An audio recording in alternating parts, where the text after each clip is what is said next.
Today's episode is brought to you by Altoids because, let's face it, navigating the dating world isn't easy, but with Altoids, your breath will be stronger than the urge to text.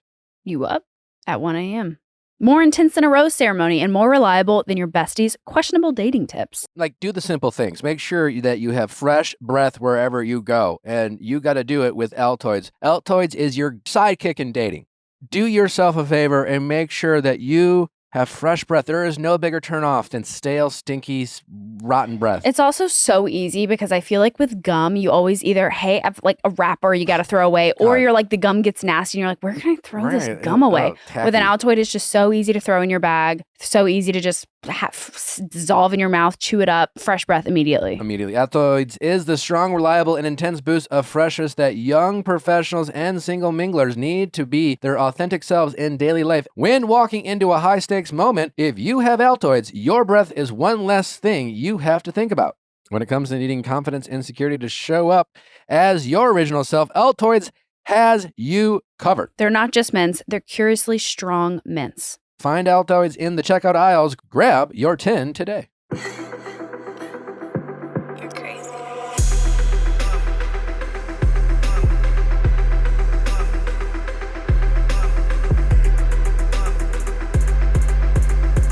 What's going on, everybody? Welcome back to another electric episode of the Viall Files Ask Nick edition. I am your host, Nick. We got Scooter. We got sweet boy Justin. Scooter is about to scoot into the hospital. I am about to scoot away. Wait, when does this episode come out? Next Monday? This Monday. Coming Monday. Okay, This you'll Monday. probably still be with us. I'll still be here You'll still on be. Monday. Well, we'll see. Hopefully. Hopefully. Well, listen, whenever. It's all. We're sad to see you go. I'm a little scared. No, we'll be good. We'll see. We'll be fine. We'll be fine. We'll be fine. I don't want you to stress.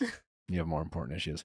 What did people think about work-wife husband conversation? A lot of people were saying that it's unnecessary to put a work before everything. This is a funny comment that I saw where they said, why don't we just go to work and drop the work wife, work husband, work mom, work dad, work daughter, work son? Thank you. Kind of sounds ridiculous. So they actually agreed with me on this one. Yeah. Some people did, and some people. I feel like it comes to Ask Nick, like people come in and listen to my advice. And like, I'm sure a lot of people disagree with me all the time, but I think lots of times we're aligned, listeners and me. But when it comes to like our debates and our intros, I feel like It's all over the map. we get a little messy. Yeah. Who disagreed? There were people who thought you were a little sensitive. And some people said it was not that serious. Like to say like it's work not mom, that work deep. dad. It's fine. What do you mean by sensitive? It's just a term. It's a joke. Not like Just thinking too deep. I'm putting words in their mouth, but like, yeah, making something out of nothing. I mean, I guess. Wouldn't it be alarming if Danny was just all of a sudden you started hearing someone's name more and more, and all of a sudden you're like, yeah, no, it's my work wife. He definitely has a work wife. Does he? By whose standards? I would say that. Fine, he has a you work would wife. say because but you know her and you're comfortable with her. Yeah, she's one of my closest friends. Okay, yes, that's totally different. You are allowed to joke about that. But he's not allowed to say it. Well, I mean, you can do whatever you want. It's your relationship. But I think if out of nowhere he brought it up, I mean, like it's just okay. No, I think it has to be that everyone's on the same page.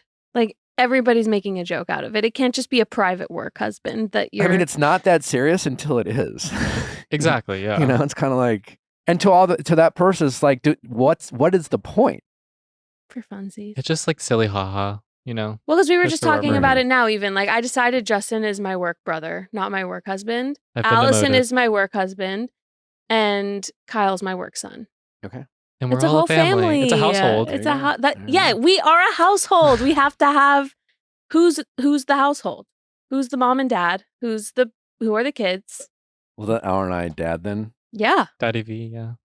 Or grandpa. You and Natalie are Mom and dad. mom and dad, Okay. work wife and husband. Okay. Sierra's the cousin Sister-in-law. who comes and lives with us. So sometimes. it's not that serious comments of no shit. I mean, Yeah. like, No, yeah. I guess it just depends. I guess we're just trying to identify what are the potential red flags. No, I think it can get messy. Here's how to sum it up. If you are in a relationship and you have a partner who refers to someone as a work wife or work husband, and you're asking yourself if you have the right for it to bother you in any way, 100% of the time the answer is yes.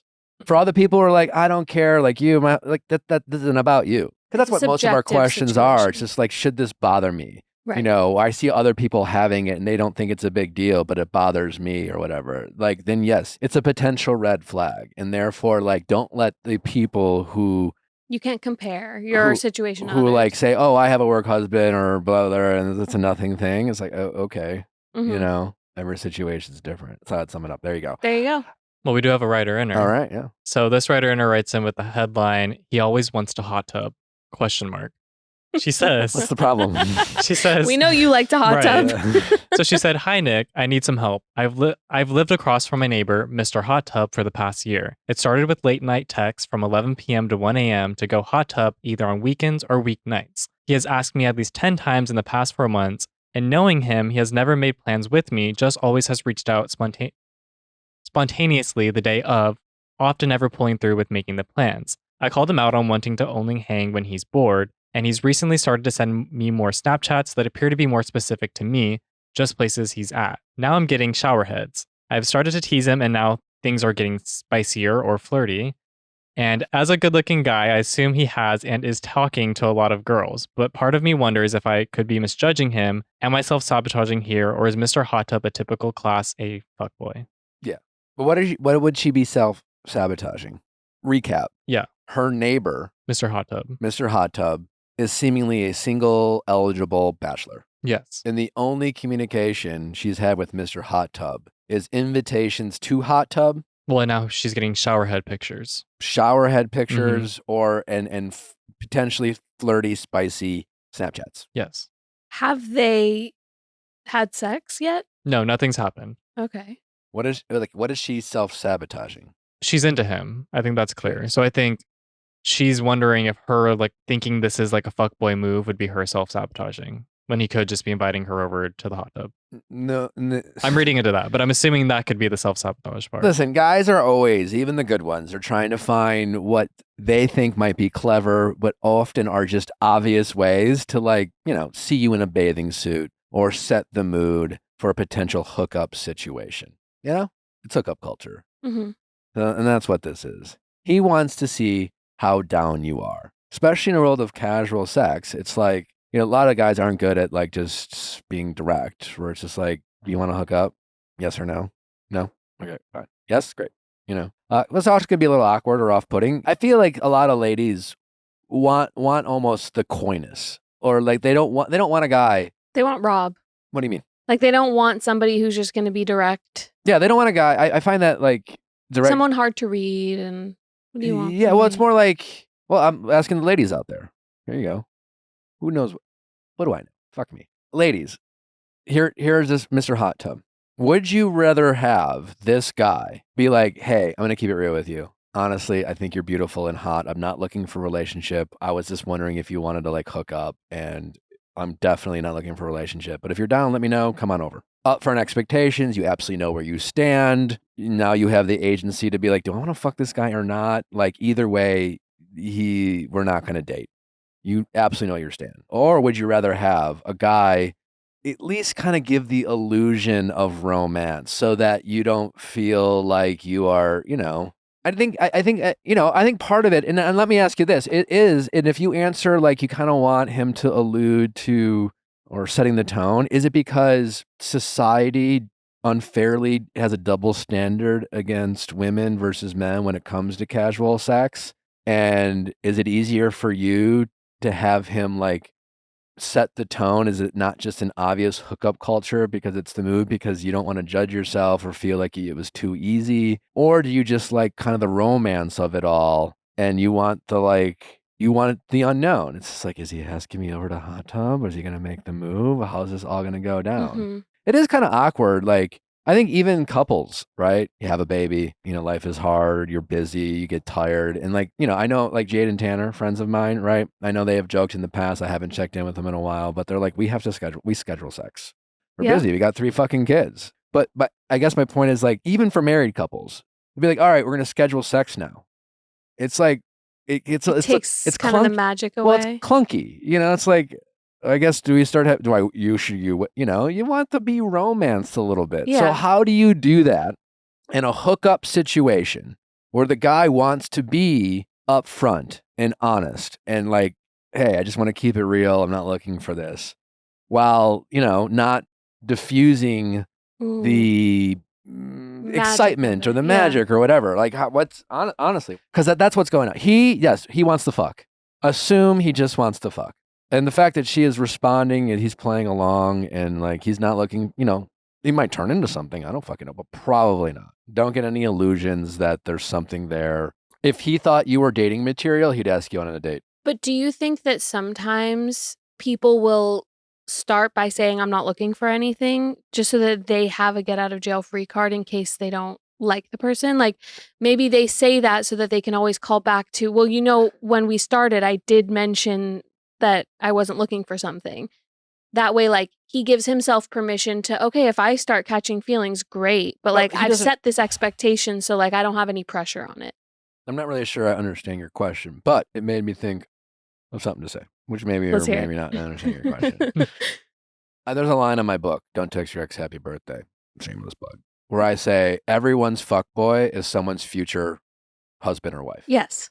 Most people eventually will get out of their fuckboy ways, especially now when our society basically says, hey, 15 years ago, you graduated from college and you didn't have to live in the deep South or the Midwest to like, have the expectation of settling down and, starting your family if that's what you wanted to do. And now in 2024, your 20s are all about being selfish, taking trips, fucking around, hookup culture, yada, yada, yada. Right? Mm-hmm. So this guy clearly is in his fuckboy era. He right now isn't looking for a relationship. Maybe our writer-inner is she's gonna marry him.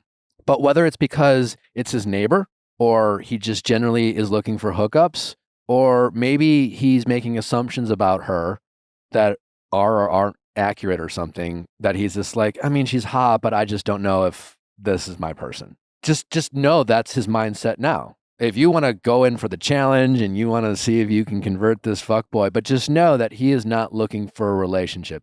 Relationships are not on his mind, no matter what, in this situation. Again, him not seeing her as a potential dating partner right now is not like Tinks's box theory or anything like that. I don't really agree with her box theory per se in terms of, and her theory is something like guys immediately put you in a box. They'll put, like, I don't think that's true. They might make assumptions about you. They don't really know you, And I think a lot of guys, especially in hookup culture, especially if they're in the hookup mindset, will just put everyone in the box of like, this is someone I could fuck, That does answer my question, by the way. That does, great. Because essentially, I think all fuckboys, like, while I think some of them, like, decide, I don't want to be a fuckboy anymore, I'm dating for real now, they can't get out of fuckboy until they meet the person that pulls them out of it. Yeah, and that person who pulls them out of it is someone who stands out. Who's someone who can maintain their control and power in this situation. But then on the flip side, I think that there are fuckboys and there are not fuckboys, and then there are the people who are attracted to fuckboys and want to be the person who changes them, and then there are the people who want the romance and they want the person who's going to romance them and is interested in a relationship and actually moving forward. I think he's definitely a fuckboy. If he's texting her from like 11 p.m. to 1 a.m., like I think she knows. And showerhead pictures. Showerhead is like, that's an effortless snap that he's you can send. He's just kind of feeling her out. Yeah. And she keeps kind of responding and entertaining it. So what is he trying to figure out? If he was a fuckboy. He's definitely a fuckboy. Is she misjudging him? I think that he's definitely a fuckboy. I think that it's up to you if you want to get yourself into this territory. If you're going in understanding that he's a fuckboy and that, not to get your expectations too high here, great. If you're just down to have a casual hookup and, if things start moving more in a romantic direction, just have a conversation and a check-in and be like, so are you looking for a relationship or not? Well, I wouldn't go about it like that. I mean, the way to convert a fuckboy into someone that could be potential dating material is all about like maintaining your power and control in a situation. Agreed. So let's say, for example, she were to surprise and be like, you know what? I'm down to hot tub tonight. But she knows that there's zero chance anything's going to happen. She's like, oh, yeah. And then somewhere along the line, she could flirtily play, and be like, well, I mean, come on. We know that you're trying to fuck. That's fine. And fuck with them a little bit. Just fuck with them. Be like, obviously, you think I'm that easy? Come on, you know. But like, I think it's cute. Like, obviously, you're a hot guy. It's like it's being able to acknowledge the obvious without like losing control of yourself. Say that they're hot. You know, it's like, you're hot. Yeah, of course. You get it, all the ladies. That's okay. Honestly, I've had a long day, and I thought to myself, I really need a relaxing hot tub. Like, you understand the game. Yeah, you got to play the game, and like, you got to be in control, and you have to not care about the outcome. I think she needs to get it out of her head that this guy is somehow boyfriend material, or that she's sabotaging a potential good thing. Right now, he is all he cares about is hooking up. You know, it doesn't make him a bad guy. You know, he's clearly being pretty obvious of his intentions. Mm-hmm. If he starts saying things like, if you get in the hot tub and he starts saying things that sound like boyfriend stuff, or he's getting more serious and you know, then that's kind of a red flag. Turn up the bubbles. You know, it's just like it's more comfortable when like, this guy is safer to be around the more consistent he is about his obvious fuckboy ways. And the moment, if you play the game and he starts, you know, giving you glimpses of boyfriend things, that's kind of a red flag at first. It's not a green light to be like, oh, he's changing for me. It might mean that he's realizing being up front and being a fuckboy, oh, she found me out. Now I got to act like a boyfriend. Now I got to pull the Aaron card. Well, that's why I think that she needs to keep playing the game. Like, she needs to let him know that she's aware of what he's doing. Give him more access to you without giving in to knowing what he actually wants. He wants the sex. He wants to see you naked. He wants you to take his top off. He wants to make out with you. Whatever it is, like, he wants to get spicy. Mm-hmm. Stop being spicy. Like, call him silly. Like, laugh. Nothing is more emasculating to men is the idea that you giggle when they're trying to be serious. Yeah. Oh. Or call him cute. Call him cute. Whatever. Yeah. Oh, you're so funny. When he's not trying to be funny, call him funny. Cute is good too. I think also for her situation, like, if he keeps pulling out, just stop responding, or like, don't respond as often, because that's her predicament. He just keeps pulling out after making plans. You see pulling out, and I feel like that's the wrong word to phrase. Wait, what are you saying? Pulling out a plan. Like, flaking? He keeps flaking. She said pulling through, so I just like flipped it. But yeah, okay. Flaking on the plans. So like, so they're making plans, he's flaking? That's what she said. So he's flaking. She said, often never pulling through with making the plans. I call him out on wanting to only hang when he's bored. Got yeah. Yeah, he's not interested in making plans. All right, so right now, so stop replying. And if he asks, like, why did you stop replying? Then like, well, to what? And I guess what does she mean by plans? Like a plan for a date? Or I'm on the impression that he's specifically asked her to come over in a hot tub. Yeah, so it's implied the hot tub or the shower. I think eventually she should say yes to the hot tub and set some very rigid boundaries after she gets in the hot tub. As long as she feels safe around this guy. Yeah, don't enter a body of water with a stranger unless you feel absolutely make sure you feel safe around this guy. You know him well enough to, like, you know, don't put yourself in a vulnerable situation. Yeah. But if you feel safe around this guy, it'd be hilarious to get in the hot tub and then like tell about, oh my God, I needed this all day. I've had like the worst back pain. I really appreciate you letting me use your hot tub. And then sit on the other side of the hot tub. Sit on the other side. Show up in a one piece with shorts. And ask him a lot of questions. Like, try to friend zone him. Yeah. He'll want you more. Wear a rash guard. Yeah. Picture him like this kind of nerdy whatever. And let's ask him about his dating life and like a friend. Like, you don't care. Like, you know, you get a lot of girls. But like, and friend zone him. It'll fuck him up. It'll be great. Is this how to make a fuckboy fall in love with you 101? I guess parts of it, yeah. I mean, the big thing is, again, not like fuckboys are either, again, really good at being upfront. Like, the thing about fuckboys is they just want the sex. They're not, the only outcome they care about is getting laid. They don't care about if they don't even care if emotions or autonomy. Men have no problem having sex with women they even hate them. That's so foreign to me. I mean, that's probably the biggest difference between men and women. Yeah. Like, if a guy was physically attracted to a woman and he knew she fucking hates me, he would have no problem having sex with her. It's just about sex. It's just the physical act of sex. And just know that for the vast majority of men. And the only outcome they care about is the sex. And that's why fuckboys are so used to like being themselves in these situations. Because it's like, you know, she might have sex with me, she might not. I really don't care if she likes me or calls me back, but like, I might get laid. He's probably sending the shower head to multiple women, too. Oh my God, yes. Like, it's a group fucking Snapchat, probably. Well, she did say, that the Snapchats appear not to be specific for her. I think she's aware of his fuckboy nature. Which is crazy, though, when she starts saying things like, he seems to be sending things that are more specific to me. And you know what? What's so fucked up is that when that happens, she feels special. Yeah. Oh my God, was this one just for me?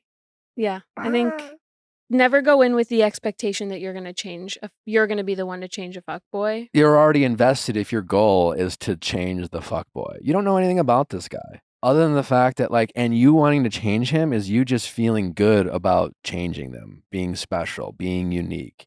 It has nothing to do with compatibility or whether this is your person. You only know two things about this guy. You know that you think he's hot and he likes to fuck. And he doesn't care, most likely, about what you think of him. So, trust your gut. And those are very difficult people to be yourself around. And the only way to change a fuckboy is to not give a shit about the outcome and maintain your control in a situation. Anyways, we have a great call. We have some great callers lined up for you. And more importantly, we have an amazing week as well. Don't forget to send in those questions at AskNick@theviallfiles.com for all Ask Nick questions. We'll see you tomorrow for an amazing episode of Reality Recap, both Tuesday and Thursday. Let's get to our callers. Question time with Nick. Let's ask Nick your sexy questions. How's it going? Doing great. I'm Paige. I'm 30, and I have a boyfriend who has an unrequited crush. With who? He moved to a city to do his articling, and he to do his what? Had no friends to do like he's an articling student. What is that? Like law, a law student doing like his, yeah. He made this community of friends out there, and they all have kind of the same schedule and have the same hobbies. And there's this one girl there that I think that she's like kind of exactly his type. And we are long distance, so I don't live there. And when we were kind of getting to know each other, he would tell me about this girl with all of his other friends. And I know that we kind of have like different ideas of what a platonic friend is of a different sex. I fully trust him, but I keep on hearing a little bit more about this girl here and there. And then when I actually met her, I was like, oh, she's awesome. Of course you would admire her to some degree because she is awesome. I would have a crush on her, you know? And then lately it seems like they've been spending more time together because that's just how their schedule's gone, and all their friends are really close. And he's been talking about her more and more and more to the point where I just am like, okay, what's going on here? And so it's raised alarms to me where I just am like, okay, if you are admiring this person so much, do you still have space to admire me? And like, is it ruining our emotional connection at some point? Because like I am considering moving to being with this person. Mm-hmm. And I just want to make sure that he's like all in, you know, and that I'm not just like a consolation prize, you know, like this girl is never going to want me. So this is a great backup option. Okay. How long have you been with your boyfriend? A year. Has your relationship always been long distance? Yes, unfortunately. Okay. And we have seen each other a lot. So we've seen each other like at least once a month. And I've met this girl a lot. Like every time I go there, I hang out with their friends, and I've met this girl. And like, I know that she's not a threat. Like she is very welcoming to me. And like, she gives off like, you know, you're a girl. You can tell when somebody likes your boyfriend. She does not like my boyfriend. And so I'm like not worried about her at all. Yeah. And I think we've talked about this a lot, but a very telling sign is her interest in getting to know you and being friendly with you. Yeah. And it sounds like she makes you feel welcomed, and it sounds like you're also developing a rapport or a friendship with her of some kind, right? Yeah. Mm-hmm. Okay. Yeah, like we don't follow each other or anything like that, but like it's very friendly. Why not? I don't know. It's like who makes the first move. Gotcha. So neither of us just like made the first move, I guess. Does your boyfriend follow her? Yes. Yep. Okay. So to give you like a little bit of context of why I think that he has a crush on her, like just a couple of things that I've noticed besides like him just talking about her more frequently. One time when I was down there, we're all standing outside of a restaurant and like kind of saying our goodbyes. And me and my boyfriend are going off down this one road and we're saying goodbye to her. And this truck goes by and like honks and says something like, you know, like some kind of catcalling. And he immediately is like, oh, that's gross. And I was like, oh yeah, it happens all the time. And he was like, no, I think he was talking about her. And I was like, hello, he could very much be talking about me. And like, why wouldn't that be the first thing that you assume? And then, Wait, yeah, hold he on, just like, back up here. All yeah. right. So like you're outside of a restaurant. Uh-huh. And where are you two standing in proximity to her? She's like crossing the street to get to her car, Uh-huh. and we're going up the street in the opposite direction to go to our car. So we're like maybe 5 feet away from each other. So she's by herself and you're with your man. Yeah.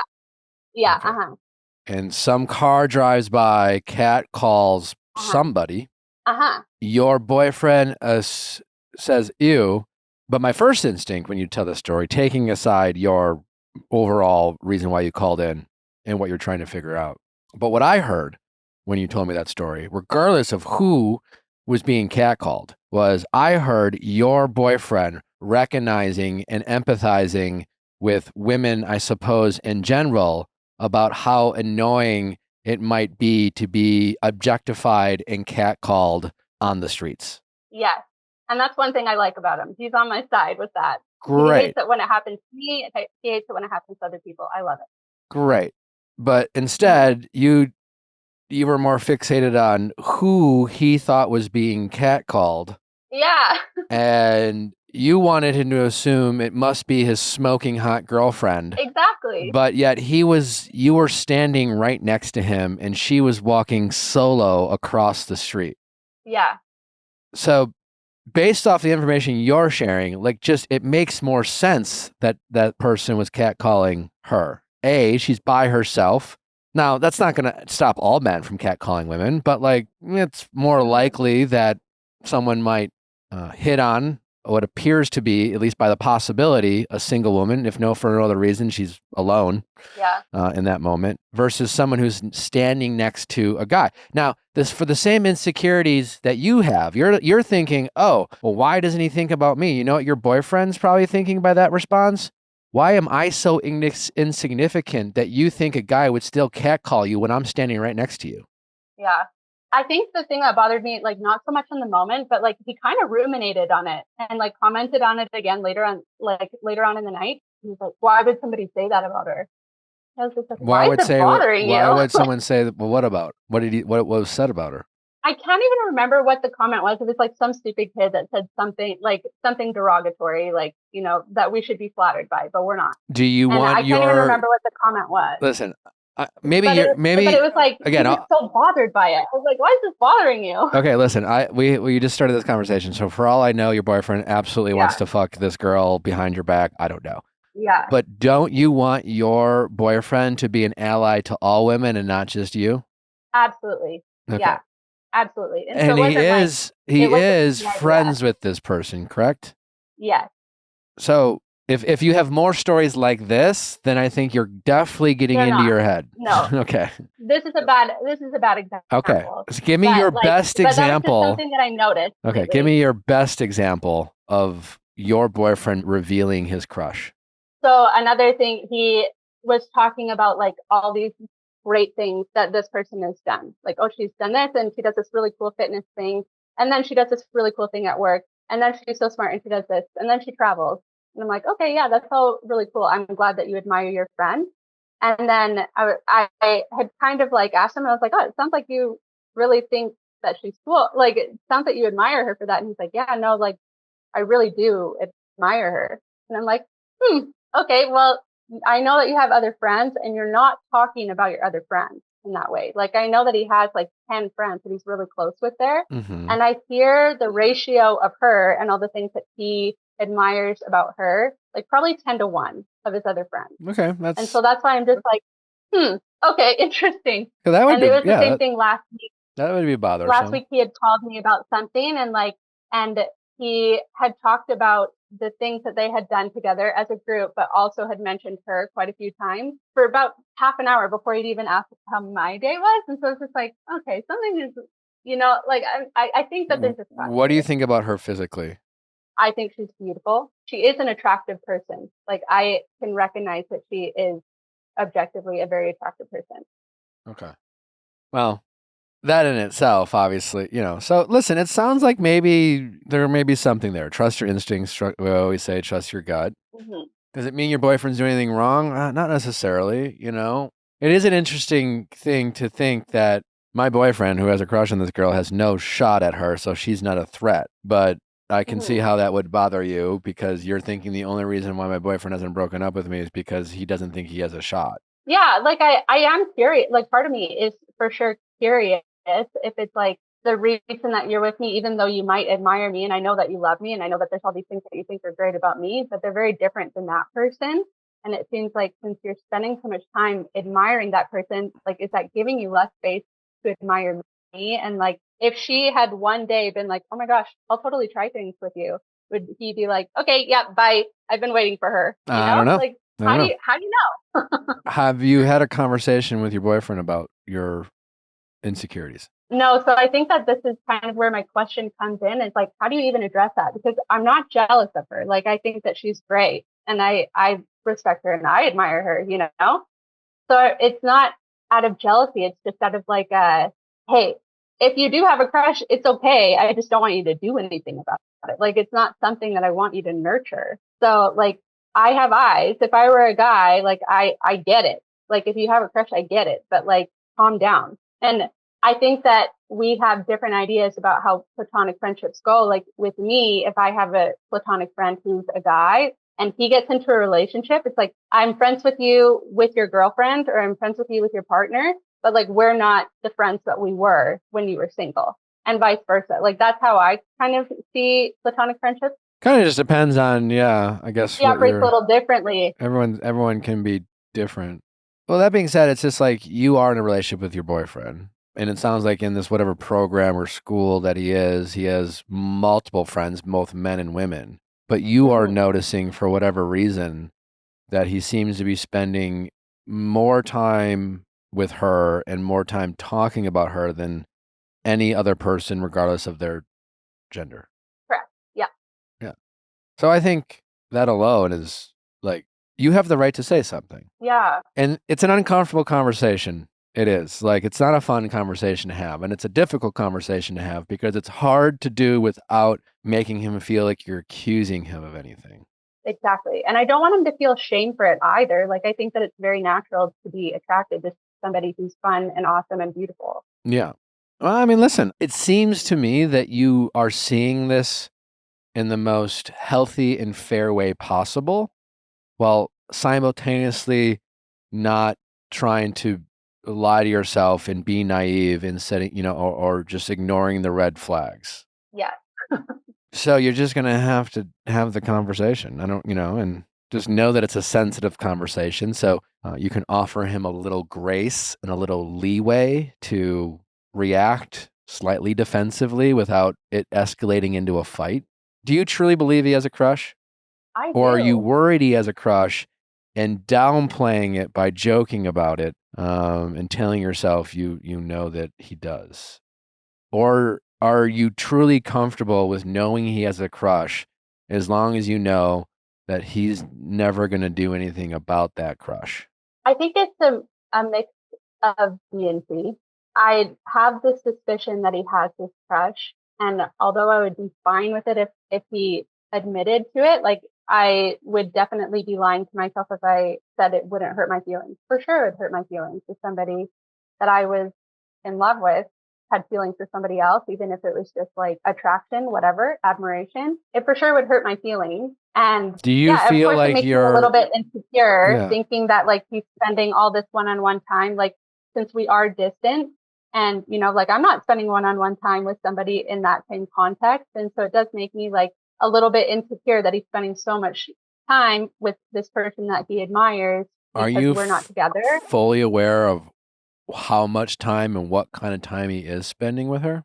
Yes, because he's very upfront. He's very honest. Like, I'm here, I'm with these people. Are they ever spending alone time? Are they having dinner together? Are they having lunch together on a regular basis? Or is she coming over to they're not doing any of that? No, okay. No. And like, he is very respectful. And like, I don't know. I guess this is like kind of a complicated long distance question too, because it would be very different if I were there. If I were there full time, things would be very different. And he obviously wouldn't be spending as much time with this group or with these friends if I were there, or else I would be there with them. But since I'm not there, it's almost like you're single, have fun, play, even though you're not single. I don't know. Does that make sense? And like when we are together, things are so great. And I feel like I'm number one top priority. But when we're apart, it almost feels like, well, you're not here and I'm still going to have fun with my friends. And I am having fun with my friends. And one of them is really attractive and fun. And so, like, of course, that makes me feel a little insecure, you know? If she looked different, would you feel different?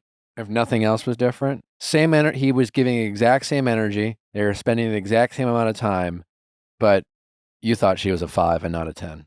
No, I don't think I would feel different just because I'm not like the most shallow person, if that makes sense. Like to me, emotional connection is like what has always attracted me to a partner. Well, it's not about you. Yeah, but we're not talking about what attracts you. Yeah. We're talking about your partner and what he is attracted to. And, you know, men in general can be a little bit more superficial and fall in love with their eyes a little easier than women. And women do tend to invest a little bit more in personality than men do, at least initially. So this isn't about you. Yeah. It's about how you feel about him. Yeah, I get your question now. And yes, it would make me feel differently. I think that I would be far less worried because I do think that men think a little bit more with their penises than their brains, if I'm being honest. And I don't think that, like, as wonderful and feminist and, like, he's great, I still think that he falls into that category just like everyone else. So, like, yeah, if he wasn't as attractive, I wouldn't be as worried. Is she that attractive? Well, listen, it's like, at some point, like, pretty privilege is a real thing, you know, and some people are so beautiful that when they give their attention to people, it can feel overwhelming and surreal. And it can be like, I can't believe a person who looks like this is interested in someone like me. And when that happens, those people can be very vulnerable to making decisions they wouldn't otherwise make, or completely losing sight of whatever boundaries or character or things like that because they are intoxicated by this person who they think they're not worthy of. So I think the conversation goes like this. I don't think it's something you have over the phone or over FaceTime. I think it's something you have in person. One, face-to-face communication always better. Knowing it's going to be a sensitive conversation, you will have the benefit of reading each other's body language. And so if you feeling like either of you are being triggered, you can pull back or check in, whatever. Also, you bringing this up in person limits his ability to accuse you of being insecure and just missing him, and not like accuse you in a gaslighty sort of way, but just like, babe, just like, he could be like, I think, we haven't seen each other in a while. And like, honestly, just kind of dismissing almost your concern is to not want, it might just be easier to dismiss your concern instead of him feeling attacked. But then you're not really, you want to bring this up so that you guys can just get on, this is a point of contention that makes you at times, and maybe it's just your own insecurities and you're acknowledging maybe he's doing nothing wrong, but it's creating disconnect that you're feeling at least. And if you're feeling disconnected, then on some level you guys are disconnected. I guess my point is when it comes, you have the right to say something because like human nature is human nature. And I think we can prioritize our character and we can actively, intentionally try to be righteous people, but we are only human. And humans are capable of making mistakes. And humans are capable of putting themselves in vulnerable positions. Giving you an extreme example, your boyfriend, being the stand-up guy that he is, if for some reason he was forced to be stranded on an island with a bunch of Victoria's Secret supermodels, and he was the only man, and he was around 10 of these women, and they were forced to live there for 2 months, and you didn't have access to him, he didn't have access to you, he was still in a relationship with you, you know what I'm saying? Like all of a sudden 2 months, no contact, no communication, all these supermodels, he's the only guy, he's going to turn into fucking the hottest guy in the world or whatever. You know what I'm saying? And all of a sudden he's put in a situation like, man, he can only be so human before all of a sudden something might happen. Like temptation is a real thing.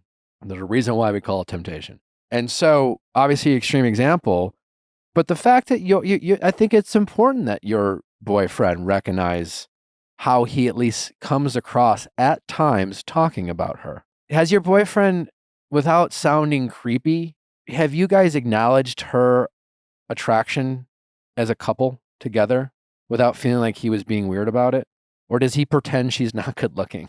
He admits that she's good looking. Okay, that's in some levels a good thing. Talk about the guys that hit at her hit on her at the bar or something like that. And he's like, oh yeah, guy's and a pretty girl. And so like, I know that he thinks that she's attractive. Okay. Well, on some levels, that's a good thing. It would be more of a red flag if he pretended that she wasn't. I guess I'm just saying, like, I think there's a chance for a healthy conversation here. And that is just to be like, listen, first of all, overall really happy with our relationship. And I'm recognizing this, our distance can create insecurities, at least for me. I don't know about you. And I also just want to let you know that I appreciate, how you are with me and how you make me feel. And certainly when we are together in the same place, I just want to acknowledge how much I love being around you. From time to time, there are certain things that you say about Becky that I can't help but get in my head. And sometimes I get insecure. She's obviously an attractive person. And I know you are spending a lot of time together. And I just think, I just want you to acknowledge that and just be careful. Just because I don't want to feel like the only reason you haven't given Becky a shot is because she hasn't given you one, And listen, he should at least be able to empathize that the roles were reversed and you befriended a group of people. And one of those people was how tall is your boyfriend? 6 foot, almost. Okay. Right. Everyone says they're 6 foot, but he's so around let's assume you became friends with some guy who was 6'4", piercing blue eyes, fucking gorgeous, gorgeous man who seemingly had his shit together, was a respectful king, yada, yada, yada. Again, your boyfriend can say, oh, she's great. And he could, also imagine, you got to be careful too. It goes both ways. You being I know my boyfriend doesn't have a shot with her. Imagine if your boyfriend didn't think you had a shot with any guy. The same way you want him to talk about you, you need to return the favor. And then listen, it's a delicate act. It's good that you guys aren't delusional and you're willing to be self-aware. And I know that Tyler Cameron is a gorgeous, gorgeous man who does very well with the ladies. And while I can have all the confidence in the world and I can be happy with how my dating life was as a single man, I can still recognize, Tyler Cameron's beautiful good looks, right? Doesn't necessarily have to make me insecure, but I can still acknowledge it too, right? But you get what I'm saying. So, but just be careful the way you talk about your boyfriend out loud, because I'm guessing if he were to say the same thing about you and another guy, it would kind of hurt your feelings. Why do you think I wouldn't have a shot with him? Right. So you do have to be careful when you do communicate with him.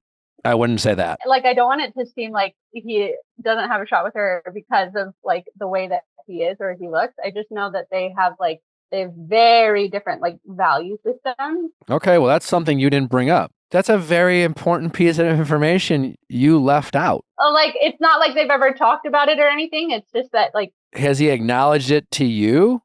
Yeah. Mm-hmm. In what context? How did that come up? Just in oh yeah, we had a discussion about the group of us were talking about this one aspect in life and we were butting heads over it. I don't get how she could see it that way because it's very different than the way that I see it. And that's a pretty big thing. Great. To not see. Sounds like a very healthy discussion. I asked because I didn't want was he trying to convince you of something? Oh, no. Okay. Well, no, it's not he was yeah, I sure didn't.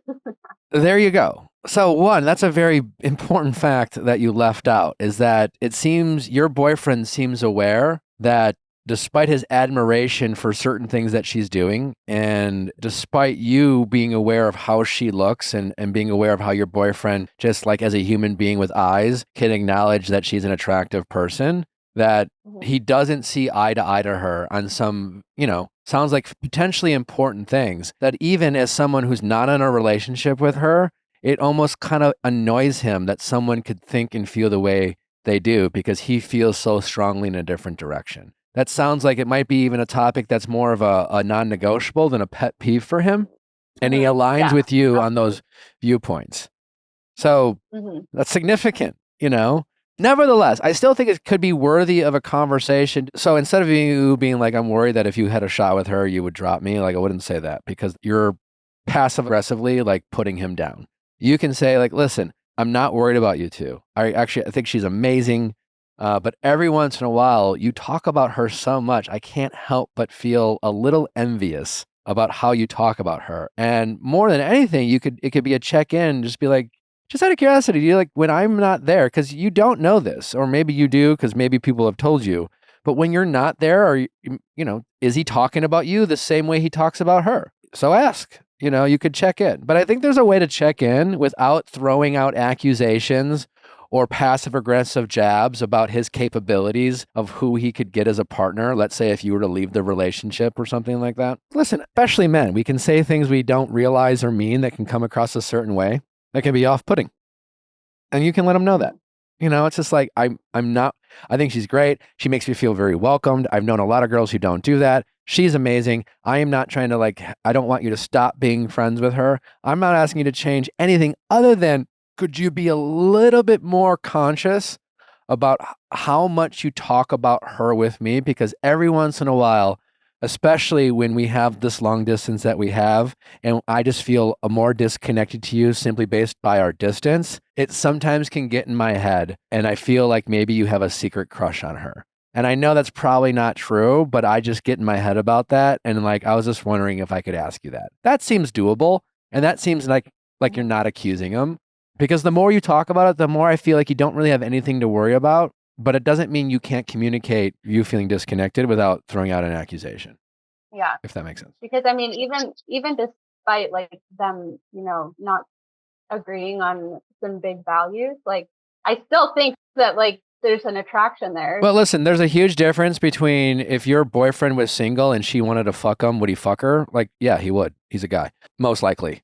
And no amount of political beliefs or different views on life is ever going to stop a guy from having sex with a woman he finds physically attractive. If for no other reason than it doesn't go against any type of religious beliefs or just his viewpoints on sex. But if he is a guy, if he's a single man who would participate in hookup culture on some level, sure, he would have sex with her. But so what? That doesn't mean anything. He's a guy. Yeah, and I guess that's the thing that kind of bothers me. Your boyfriend would have sex with a lot of women if you weren't in a relationship with him, but you are. And part of being in a relationship is knowing that your boyfriend has the options to have sex with other people, but chooses not to. And that includes choosing not to be inappropriate with her or put himself and say inappropriate things. And I don't think your boyfriend sounding like an ally to women in general when she's getting catcalled is something for you to feel insecure about or to get in your head because he didn't think it was you being catcalled. Again, you were standing next to him and she was walking across the street by herself. Yeah, it was a bad example. But those are probably a little moments like that where it just kind of gets in your head. And once you plant a seed, it just kind of snowballs. And, he has a brain. He's got two eyes, unless he's overboard about it and saying it when it's not necessary, but pointing out the obvious. It's almost weird. It's beauty's in the eye of the beholder. But in 2024, some people don't want to acknowledge that some people are just more traditionally attractive than others. Whatever. Get over it, But as you know, and personality does matter when it comes to real relationships. And you guys seem like you have a real relationship, and a relationship that not only you're in because there's good sex and you fill a short-term need, but you guys see the potential in a long-term relationship. So you're willing to make the sacrifice of having a long distance relationship, knowing that you might close that distance over time. And so don't allow yourself to get bogged down by insecurities that, don't really apply to your relationship. You have to believe in your partner for a certain extent. And you've given me a lot more examples that you have a good thing with this guy and he sounds like a good guy. And certainly you don't know for sure, but I think the compatibility thing is important. And if you believe, he's a guy with good character, focus on what you do have and not, don't go down the rabbit hole of well, if he was single, again, if he was single, then it's a whole different conversation. But he's not. He chooses to be in the relationship with you, and that matters. Okay? Yeah, no, that's helpful. I think it's really easy to go to the bad place and assume the worst. Yeah. Especially with a little bit of distance and when your conversations are all over the phone and not in person, it's so hard to interpret things wrong or very easy to interpret things wrong. So I wouldn't bring up her looks when you have this conversation with him. The only thing you're making it about is when you're not with him and feeling disconnected simply based off of the distance, every once in a while, and you get his admiration, you admire her too, it can just be a little much. It would be nice to maybe hear him express some admiration for you a little bit more as, just to, and that's okay. And it's okay to ask our partners that. Yeah, I just want to make sure that he's not looking for all of the ways that he admires her. And then there's just less, like he's just thinking about that more than thinking about me. And I think that's where my brain went. And obviously that's a very unhealthy place for me to convince myself. No, but like also if he's never, it's probably not true. Sure, but again, it's okay for you to ask him to communicate those things about you as well, and be aware of ways in which your boyfriend admires you, because he clearly is capable of expressing his admiration for people, and even women he's not in relationships with. So bare minimum, he needs to express that about you as well, and maybe he has to your face, and that's but he can always maybe do a little bit more, especially when you guys aren't in the presence of each other. Or if nothing else, he can just tone it down just a bit. Not because he's doing anything wrong, but he's helping you when you're feeling disconnected from him. Yeah. And I think that's what was bothering me, is that it seemed like it was like her ratio to my ratio was a little bit lower. And maybe I was more sensitive and just like listening to hearing him say her more than me. But yeah, I think the ratio is off, and that's what was really bothering me, where I was just like, wow, you're really ruminating on all the great things about her, huh?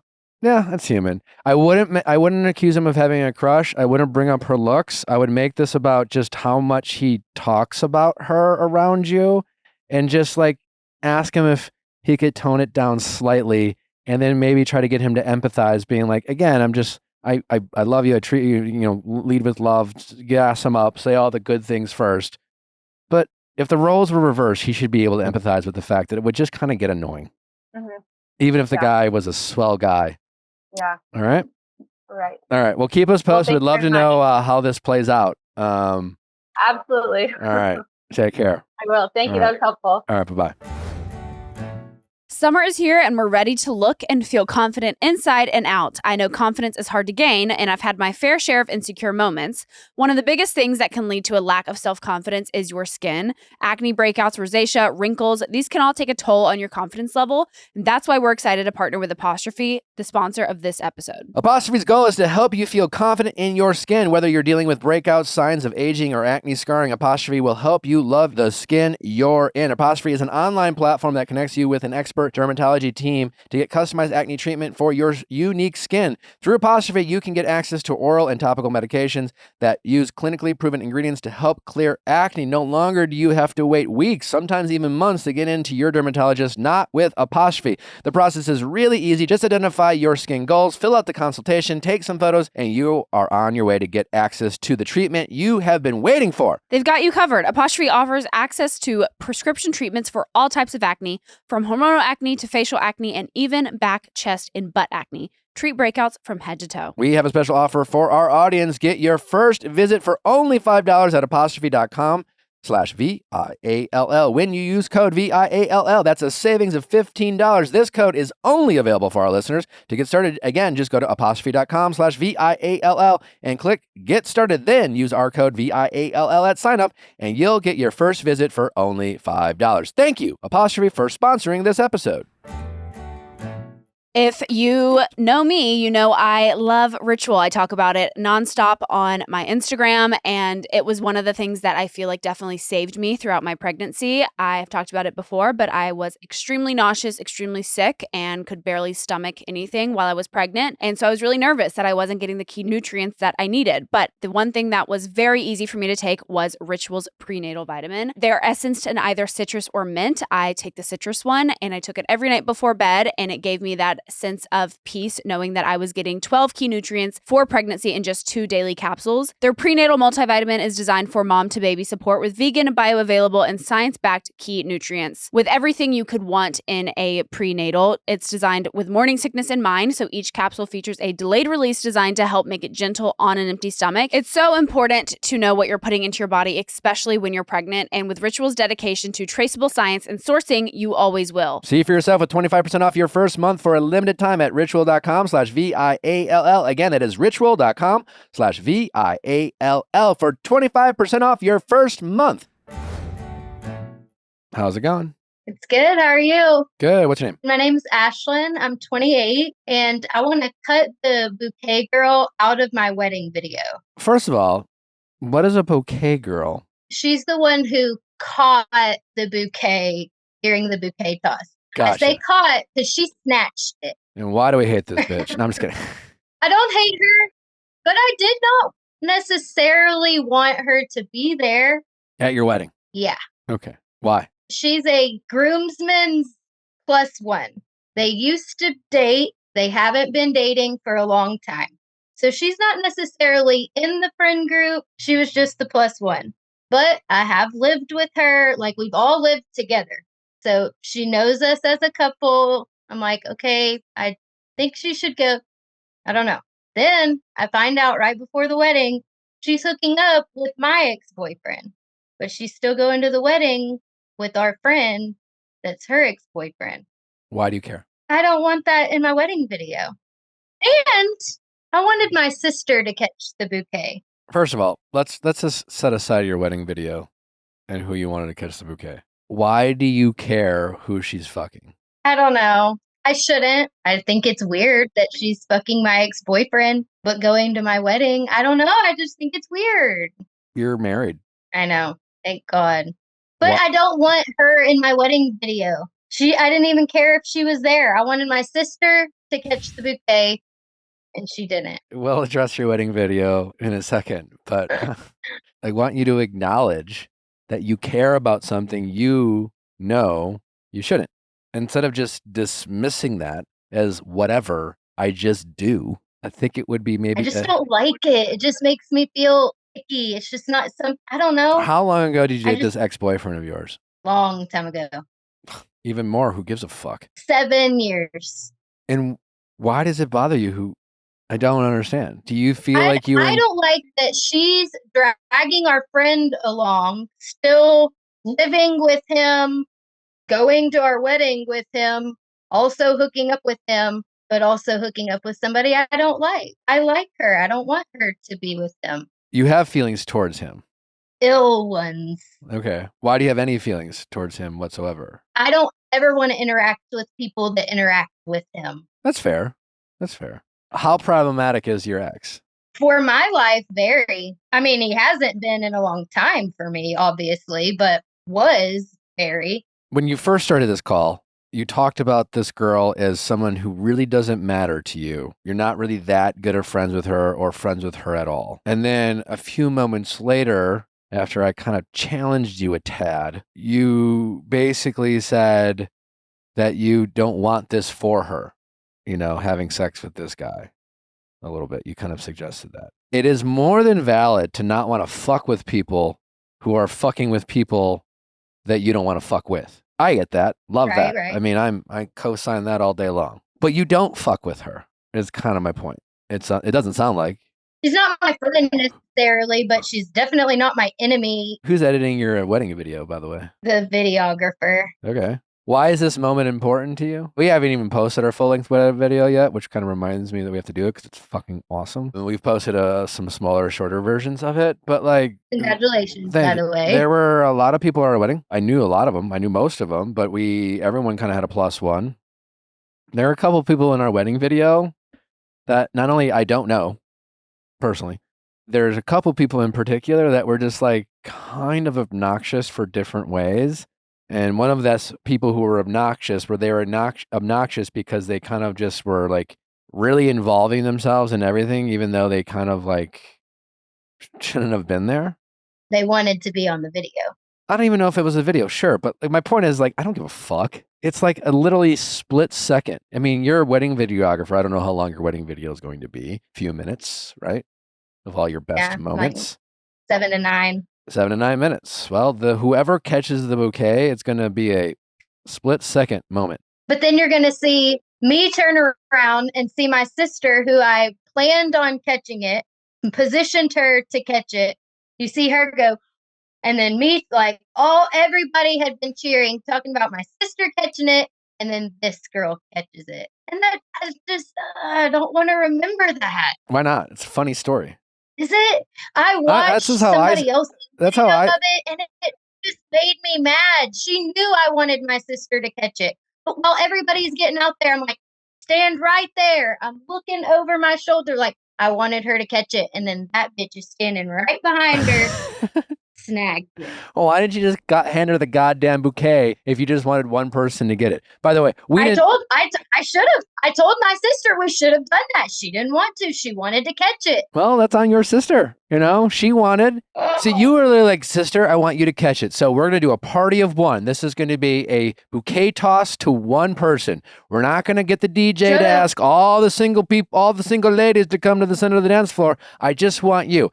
And it would have made total sense. It's your wedding. You could do it differently. We did not do a bouquet toss because we thought it was stupid. No offense. I didn't want to do it either. My fiance did, and I did, and now this girl caught it, and I don't want it to be in there. So get the fuck out. Would it be so bad if she just didn't put it in the video?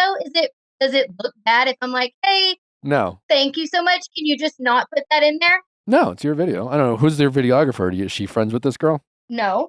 We're completely different state. They don't know each other at all. So, yeah, ask her to take it out. I mean, you're definitely worrying about this way more than you need. Or leave it in. It doesn't matter. And it kind of is a funny story. I'm a big believer that the things that piss us off in the moment always make for the best stories. Like you've heard us talk about our fiasco on our honeymoon of being denied at the border of Turks and Caicos. You've heard us tell the story of our Natalie's hairdresser from hell. And while in those moments it was traumatic and it sucked, honestly, it makes for a great fucking story. And those are the stories we're going to be telling for years to come. We're going to say, we had the best wedding. It was amazing. And do you remember that fucking time? That blah, blah, blah, blah, blah, blah, blah. We're going to gloss over. Still be mad telling about it. No, you won't be mad. You will laugh. You'll be like, oh, that bitch or whatever. But like, you won't actually be mad. If you're actually mad, that's kind of weird. You can fuck around and joke about it. There's no wrong option. You should just like decide and then move on. And by the way, it's like you're literally asking her to take out a half a second of a 9-minute video. Not everything's going to make this cut. I'm thinking about the girl and I'm like, well, I don't want her to see it and get her feelings hurt that we left the guy catching it in and her not. First of all, not our wedding video. I don't care. Do you care or do you not care? Which one is it? It's your wedding video. I don't know who's going to see this video. Unless you post it on like YouTube or TikTok, you can't post like a 9-minute video on most platforms. So like you're worrying about shit that just doesn't matter. You wanted your sister to catch it, but your very close friend snagged it from her. Like, even then, you could cut it out. You'd be like, listen, sorry, you didn't make the cut of a 9-minute video. I wanted my sister catch it. That was the moment I wanted. It didn't happen. That was your moment, not my moment. So, sorry. Why are you worrying about her and her feelings? I don't understand. You know, it would be weird for her to make a big deal about that. I don't know. I'm people pleaser. I don't want her to, I don't know. Even the pictures, I'm like, I don't want a picture of me with her, but I took one because she wanted to take one with the bouquet. Okay, so what? And if she wants the picture, she'll have the picture. You don't need to frame that shit. You're worrying about shit you don't need to worry about. You are wasting your energy on stuff that doesn't do anything for you. Doesn't solve a problem, doesn't teach you anything. It's just drama. Story of my life. Well? You're right. You're right. I think about things that do not matter at all. I've been thinking about this shit for a week. It does not matter. Oh my God, a whole week? It's so insignificant. I know. And listen, if you are actually concerned for this girl's well-being because she's fucking your toxic ex-boyfriend who you, I hope, have absolutely no feelings for, but like just kind of think he's a bad dude, you could sit her down and be like, hey, listen, I'm not here to tell you what to do. I haven't really talked to him in 7 years. Maybe he is wildly changed as a human, but like, you heard it from me here first. I'm concerned. If you're concerned from your buddy, his ex-girlfriend about his feelings, then like, honestly, why is he taking her to a wedding? You know, level up with him and say, hey, man, like she's fucking some other guy. Stop wasting your time, you know? Yeah. So instead of wasting your energy about a split second on a wedding video, maybe like, you know, at least if you're going to be productive, have these conversations with these people that you know, might care about. Don't want their feelings to be hurt. Yeah. Yeah. If you're exactly. So, all right. All right. Thank you so much. It was good talking to you. You as well. Congratulations on love and your wedding. Thank you. Congratulations to you too. Thank you. I appreciate it. Take care. Bye. Bye-bye. I am the kind of person who doesn't like to show up to a party or an event or someone's house empty-handed. So our go-to for a host gift is a fantastic bottle of wine. And as a First Leaf member, we always have the perfect bottle in hand to share. First Leaf isn't your average wine club. It's better. With each shipment, I get a personalized selection of wines from all over the world, handpicked just for us. Most of us are only picking wines because we like the color of the bottle. We don't know really what it's about. And also, it's kind of like heavy to like go to the grocery store and lug bottles of wine. Well, First Leaf solves all those problems. You get a lot of information about the wines that you're drinking. You sound smarter, more knowledgeable. And honestly, it's kind of like the wine industry is really interesting, and there's a lot of history about the wines you're drinking. So get a little knowledge about the wine you're drinking. Stop just shopping by labels and save yourself the hard work of lugging those heavy wine bottles around and let it just be delivered directly to your door so you can entertain or bring the best bottle of wine to your next get together. The best thing about First Leaf is how much you can tailor your membership to your needs. I can choose between 6 or 12 bottles, decide how many reds or whites I want, and select shipping window that works for my schedule. Plus, if you ever need a little extra help picking out wine that everyone will love, you can get free advice from First Leaf's Wine Concierge. It's a foolproof way to know you're getting the right wine for any and every occasion. Go get wines to sip and share all summer long with First Leaf. Go to tryfirstleaf.com/VIALL to sign up, and you'll get your first 6 hand-picked bottles for just $44.95. Think about that. 6 wine bottles for $44.95. That's crazy. Again, that is tryfirstleaf.com, tryfirstleaf.com/VIALL. Again, that's tryfirstleaf.com/VIALL. Are you sick and tired of your old workout gear? Well, let me tell you, you need to get Viall in your life. They truly have incredible workout gear for both men and women. But for the men out there, or ladies, let me speak to you ladies. Are you tired of your man wearing like shorts that either are too baggy or too tight, or, Viall has perfect men's shorts. It's the perfect fit. It's like they fit how shorts are always meant to fit. The men's core short is incredible. It's also like you can swim in it, you can work out in it, you can lounge around in it, you can like honestly make an outfit out of it. And listen, when it comes to shorts, like shorts are really hit or miss, but not with Viall. I'm wearing it. All my friends are wearing it. It's the workout gear that you never thought you could style into an outfit. It's truly incredible. Viall makes absolutely amazing and versatile athleisure wear. Everything is designed to work out in, but it doesn't look or feel like it. It's so comfortable you will want to wear it all the time. Honestly, it's probably comfier than whatever you're wearing right now. Their clothing can be used for any activity. Use Viall for running, training, swimming, and yoga, but also for lounging, running some errands, or grabbing an iced coffee. They've got the women's performance jogger. They're the pants you'll never want to take off. The performance joggers have a slim but relaxed fit with a slightly cropped leg, side pockets, and a drawstring. Designed with the softest premium dream knit stretch fabric, they also have the women's daily legging, which has a breathe-in interlock fabric that will make you want to wear them every day. The men's core short is the short I'm talking about. It's fantastic, which features a classic athletic fit falling just above the knees like I was talking about. It's truly the greatest short you could possibly wear. Viall offsets 100% of their carbon footprint, and since 2019, they have also offset 100% of their plastic footprint. Viall is an investment in your happiness and your style. For our listeners, they are offering 20% off your first purchase. Get yourself some of the most comfortable and versatile clothing on the planet at viall.com/VIALL. That is VUORI.com/VIALL. Not only will you receive 20% off your first purchase, but enjoy free shipping on any U.S. orders over $75 and free returns. Go to viall.com/VIALL and discover the versatility of Viall clothing. How's it going? I'm good. How are you? Good. What's your name? My name is Mia. Hi, Mia. I'm 36. How can I help, Mia? Oh, so my sister came out of the closet. Okay. And now she won't speak to me or actually any of our family. Okay. How old's your sister?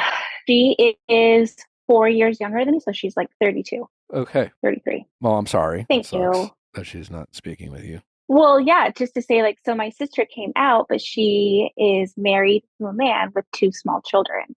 Okay. So when she came out, it was kind of like a really big surprise to all of us, being that she was married to a man, 2 small children. We never had any idea that she was gay. Not that it's like there's any obvious signs of someone being gay, but we just really had no idea. So after she came out, we were like all kind of shocked, but like, we love you so much. We don't care. We're here for you. We got you. So then a couple weeks go by. I'm calling her, texting her, how's it going? How are you doing? Things like that. And then she kind of gets into this fight with our mother. And I don't really know what stirred the fight, but basically she told our mom, you're a terrible mother. You did everything wrong. You did this, you did that. When dad died, you didn't handle things correctly.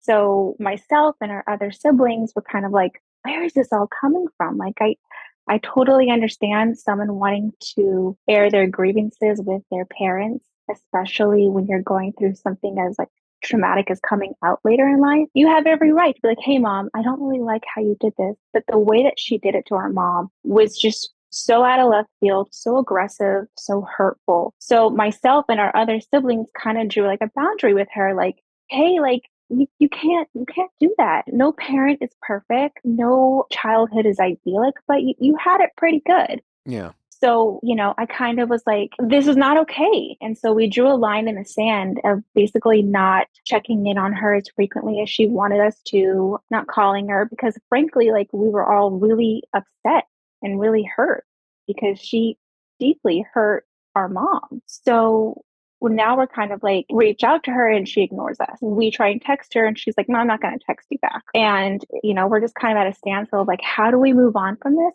How do we go from like not talking to each other, her kind of creating this narrative of like, well, now everyone's ignoring me. It's like, nobody's ignoring you. Like, we're trying to repair this, but like, wait, now I thought she's accusing you guys of ignoring her? Yeah, she's accusing us of ignoring her, but she doesn't really reach out or talk to us either. So we're both kind of have like our feet stuck in the sand and neither one of us want to talk to each other. But what is your feet stuck in the sand about? Because we don't really understand this narrative that she's created as like we're ignoring her, but we're not ignoring her. We're deeply hurt by what she's done and how she's treated our mom. And, we have reached out to her and tried to talk to her, but she's not really giving us much back. She kind of keeps saying like, this is the hardest time in my life. I'm going through all of these things. She's going to be divorcing her husband, but like, we're not ignoring you. We're not trying to ignore you. We're just like deeply hurt by what you did. And she's kind of created this whole narrative with like other friends and her other family that we've turned our backs on her because she's gay, which could be further from the truth. We're just basically like, we don't like how you treated our mom. So we're setting up a boundary with you, but like, we're still here for you. Well, that last part sucks because, yeah, I mean, if she is spreading misinformation about your family's character or acceptance of her, that would certainly, especially in times like we live in now, would certainly be hard to accept. How do you know that to be a fact, that she's having those conversations? Well, there were times where she was speaking to our other sister, our older sister, and was sort of saying like, well, Mia's not talking to me, Mia's ignoring me, but that wasn't the truth. I was just upset at what she did. And I made it very clear to her when she came out, I'm always here for you. I'm a call, I'm a text, I'm a FaceTime away. Any time or day of the night, I'm here for you. But unless I'm constantly checking in on her or texting her or calling her, she'll perceive that as like being ignored, even though she doesn't ever call or text or check in first. I'm like, hey, I'm having a bad day. She's always expecting myself or other family members to be constantly reaching out to her, constantly checking in on her. And I understand like everyone kind of has different means of communication, but I just went through IVF. Our older sister just went through like a difficult time with her family. She never asked us or checked in with any of us at all, like not even once. So it's like, the phone works both ways. For sure. It's kind of my argument with her. Circling back to, I guess, the alleged rumors she's spreading about you and your family. Who is she doing that with specifically? So your older sister won. What's your older sister's perception of the truth? My older sister's perception of the truth is she also agrees with me that she doesn't agree with how our sister decided to talk to our mom about her grievances. Okay. Our older sister was communicating with her and then basically had the same feelings as I did. Like, hey, the phone works both ways. Okay, great. I don't know why you're creating this false narrative that you're this victim. So despite your sister spreading misinformation to your older sister, you have the confidence of knowing that your older sister kind of sees through her bullshit a little bit. Yes. Okay. Yes. So what about other people's that she is potentially spreading this misinformation to? I don't know so much about what she's saying to other people. Like her other friends, we're not really in communication with them either. We're not in communication with her in-laws because after this argument happened, everyone kind of stopped talking to each other. Okay. And it's only that my sister has kind of gone online where she was like, thank you for everyone who's connected with me and checked in on me, but didn't really mention our family. And she's also blocked me on Instagram, which I don't really understand why she did that. Who knows? It could be just to piss you off. Could be to hide something from you. But probably just to piss you off. Yeah. And to be dramatic. You just got to try to focus on what really matters, and you have to try to not let the drama of the situation kind of dictate your feelings and actions. It's a tough situation. Obviously, it's very painful, and I have a large family, so you might imagine, we have a great family. My family's overall very close, but like all family, we have our drama. There are a lot of different personalities in my family. There's a lot of different points of view about how their childhood was, or who got what and who was more deserving of what, and yada. I'm sure you can only imagine. I don't know for sure, but I'm pretty confident in saying that a bunch of my siblings have various opinions about me and the fact that I'm somewhat of a public figure. And I'm guessing some of my siblings, I don't know. I have no idea, to be honest. I really don't. But if I had a gun to my head and I had to bet, have any of my siblings talk shit about me to any of their friends and family, I'm going to go ahead and say, probably, almost certainly, yes. Do they actually feel that way? Maybe. Or were they venting? I don't know. I'm guessing for certain siblings, depending on when they said it, there's a spectrum of truths. The important thing is, I don't really give a shit one way or the other. I give a shit to the extent that I want to have a relationship with them. I want generally my family to be healthy and close. There are certainly at times, for example, I've had siblings lash out to my parents and vent in ways that I find to be not only wrong, but completely disrespectful and unfair to my parents. So I think it's really just important for you to try to really focus on what matters. One, you're a family. No matter what, you love your sister. Whether she's straight or gay, you love her. Despite how she's choosing to treat your mom or speak ill of your father who is passed, is as hurtful as that is. Unfortunately, she's your sister and you're kind of forced to love her. It is, it's family. But that's important. It's important to know that and recognize that. In the short term, you're going to have to let some shit go. And you've kind of acknowledged, without just specifically saying it, that you're kind of choosing to be stubborn too, and feel validated by your other siblings agreeing with you that your sister is wrong. And because she's wrong, you think she is deserving of some kind of penance or requirement, or it's certainly unfair if she's spreading misinformation about you guys. But short of her talking shit to her friends, who doesn't sound like you're really friends with her friends, and honestly, there's a good chance that her circle of friends is going to be drastically different a year from now. Sounds like your sister's about to begin on embarking on a lot of different changes. Sounds like she might be exploring a lot of different things. Her circle of influence, her friends might change. It might change a lot over the next 5 years. Who knows? Sounds like your sister might be struggling with some stuff. Maybe there's some past trauma she hasn't identified. Who knows? And so the loving, caring sister that you, I'm sure, are and certainly want to be, you're going to have to let some shit go when it comes to your sister. You're not going to be able to fully understand why she says what she's saying. You're not going to be able to agree with what she's saying. You're just going to have to be the quote unquote bigger person and just empathize in a way that says, I have no idea what it's like to question my sexuality. Certainly, I don't know what it's like to question my sexuality as a middle-aged person. I'm not trying to call you middle-aged, but in your 30s, however you want to see it. You're not middle-aged, by the way. That's 50. And so you just have to empathize it. You can say, I don't know what it's like to be married with kids and then come out of the closet. Those are all must be very difficult, challenging things. And if I were going through something that difficult, I might act out in ways that I might come to regret over time. But she is just figuring things out. And through her journey of figuring things out, unfortunately, our family has become a punching bag or collateral damage or both.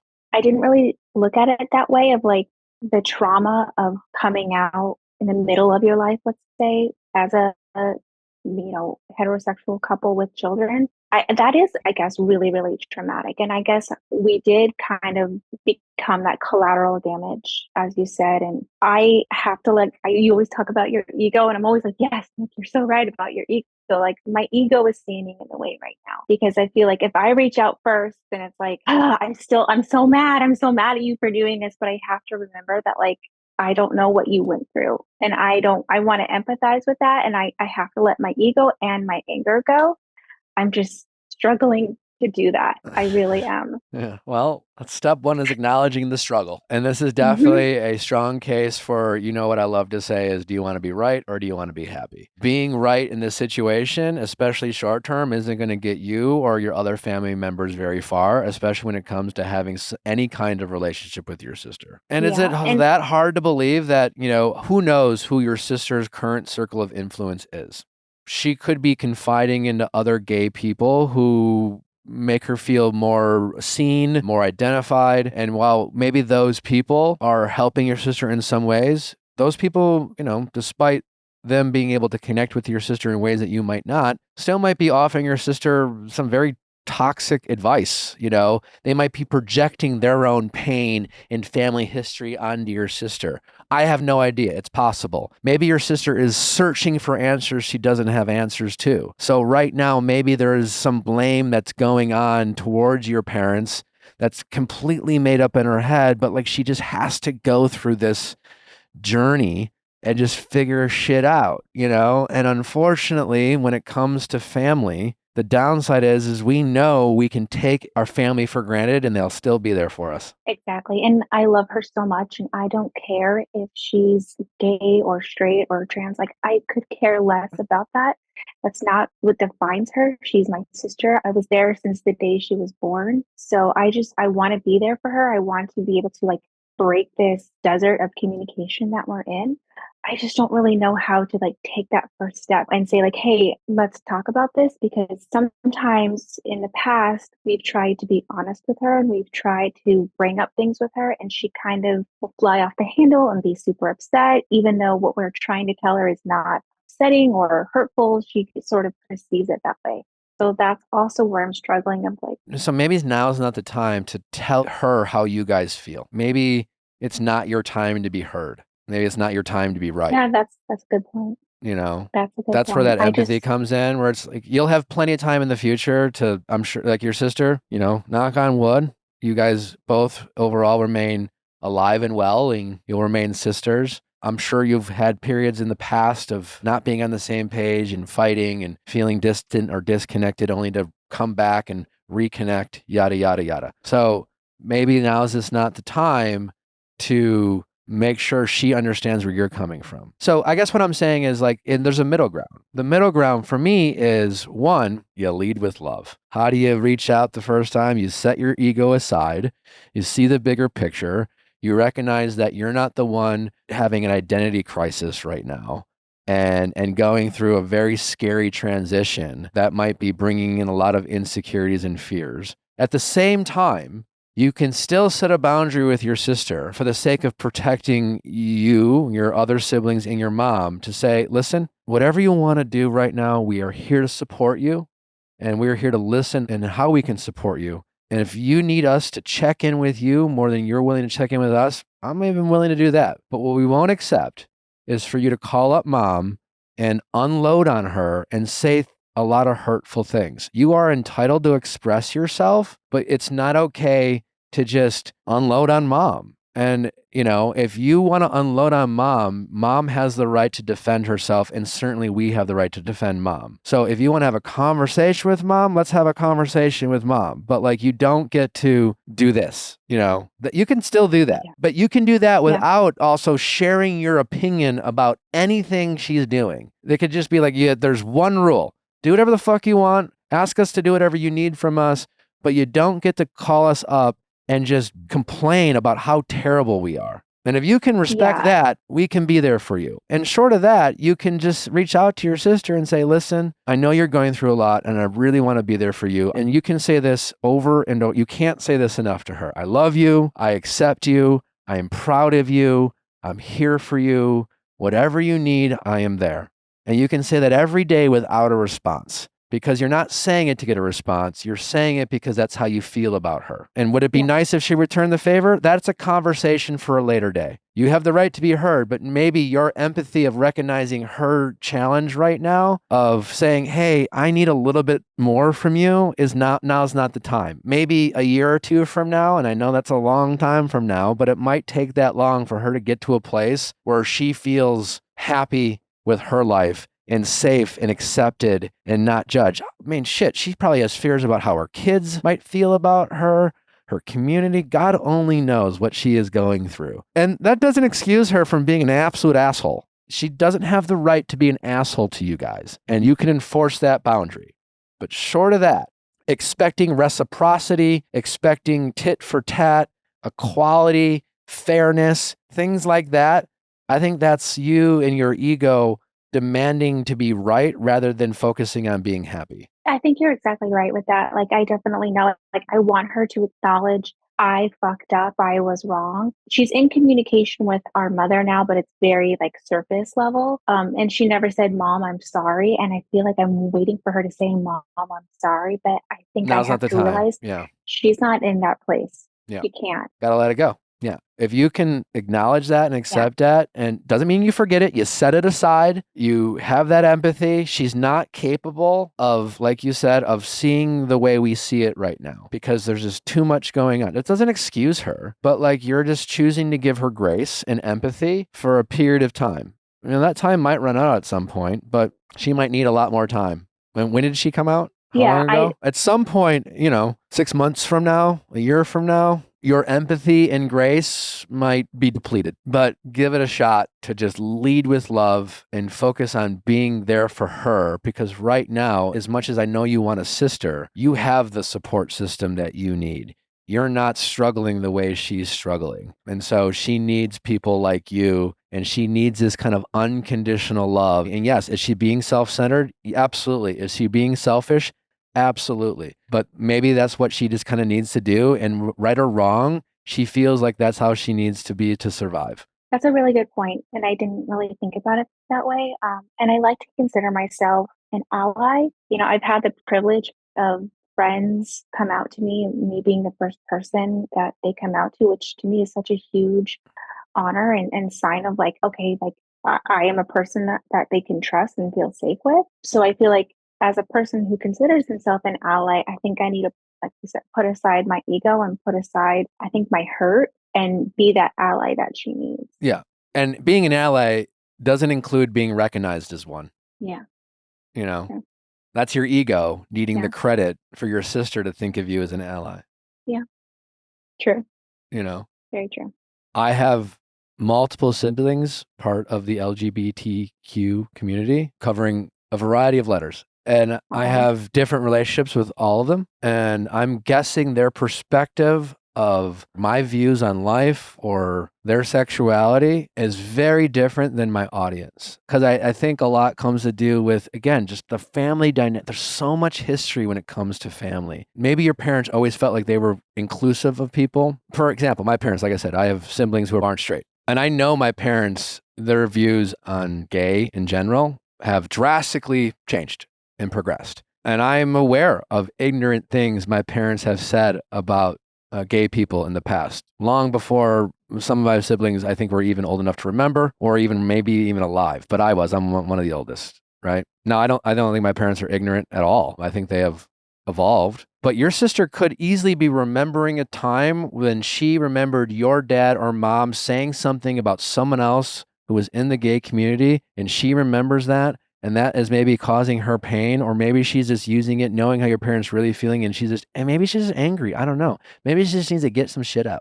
Yeah, I definitely think her anger towards our mom in that initial fight was really misdirected. And I think she had so much hurt and pain, and that, it's like you hurt the ones you love the most. Yeah. It had nowhere to go. She couldn't really do it towards her spouse because he's not really in the wrong. And she's not going to put it on her children. So where else can it go? And I think it went to the person and the people who love her unconditionally. Yeah. And I think that's kind of like you said, like overflowed out of her. And now it's like we're all at this standstill of like, okay, where do we go from here? My mom and my sister are going to start going to therapy together to help repair the relationship. Is your sister going to therapy by herself? She is. Yeah. Great. Good. Well, that's awesome. So there's steps in the right direction. I think people make a common mistake about their ability to forgive people without an apology. So I think you can forgive your sister for some of the things she said without necessarily getting an apology for it. You can still want that apology in the future, but I think that's where the grace comes in. That's giving her the benefit of the Right, doubt that right. maybe she doesn't fully appreciate how she is sounding or how it feels to you guys. And you're just forgiving her point blank and not holding it against her and not, saying you owe me this Right. or until I get this from you, you're not going to get anything back from me. Because that's where you're at right now. Right. I am. And part of me, wants to just kind of reach out because she was living out of state and now she's back in our area. And I want to see her children. So part of me wants to just break that ice and send that first text and just be like, hey, this is what I've been going through. I'm still here for you. I would really love for us to start repairing our relationship. Yeah, well, without that apology, because I don't know if I'll get it. What would be really nutty for you is you could apologize to her. I could. You could say, hey, I just want to reach out. I miss you. I love you. I wouldn't even be like, you don't even have to be like, let's repair a relationship. You could just say, I was thinking about you. I miss you. I hope we can see each other soon. If I haven't reached out enough, I'm sorry. And I just want you to know I love you. I'm here for you. Let me know how I can be there for you. And you could just leave it at that. And you can set your ego aside. Yeah. And I think I just needed that encouragement to do that and just put my ego aside because I do want that. And again, I think realizing that sorry may never come or it may not come in the exact form that I want it to, but just accepting that and realizing my relationship with her is more important than 2 words. Yeah. That's the thing. It just comes down to like, how important is this relationship to you? And it sounds like very. Yeah, family is tough, man. Long game.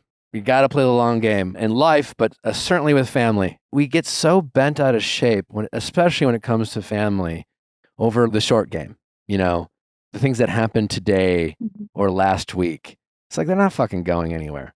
So, stop trying to win all the battles. That's how I survive in my family. Most of my families don't subscribe to this mentality. But I just let a lot of battles happen, get fought, win, lose, whatever. And then I'm just like, hey, we still love each other? Great. Awesome. And I just kind of avoid the drama, which drives some of them nuts. Yeah, I'm sure I'm at fault and I have things to work on and yada, yada. But like, just play the long game. They're not going anywhere. Right.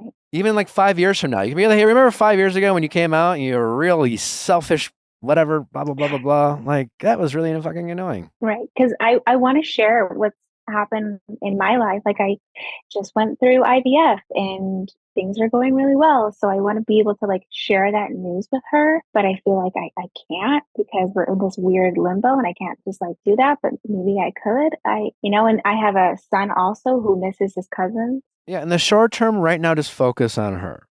And maybe you start talking to her again, you talk on a regular basis. Maybe in a month or 2 months, you could say, hey, Jenny, I know you're going through a lot. And again, I want to be here for you, but I sometimes wish I could talk to you about things that are going on in my life. I feel guilty or I don't feel like that's not something you're really interested in hearing. I hope I'm wrong, but that's a more productive way of saying that rather than being like, phone works both ways.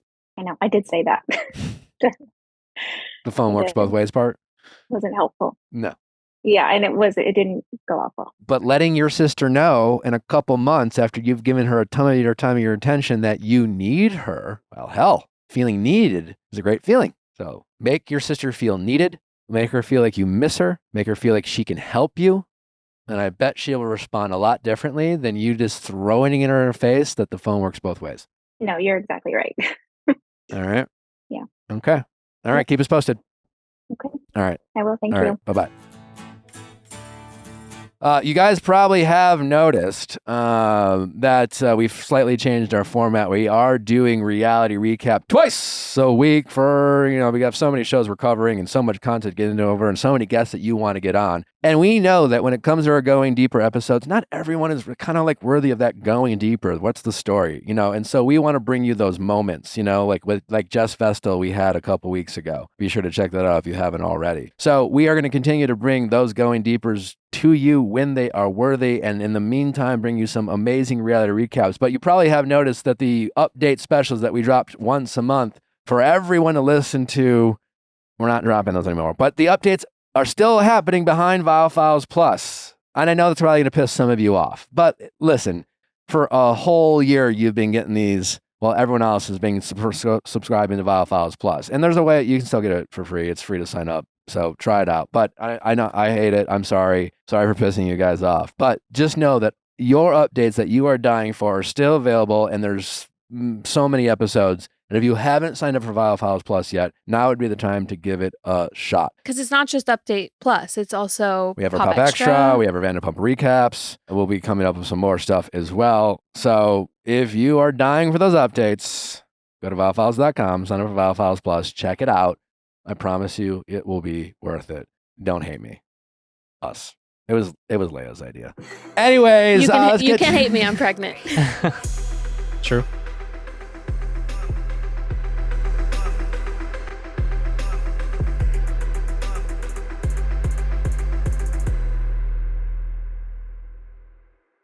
Hey guys, if you loved what you listened to, make sure you hit that subscribe button below. Thanks for listening. We'll see you next time.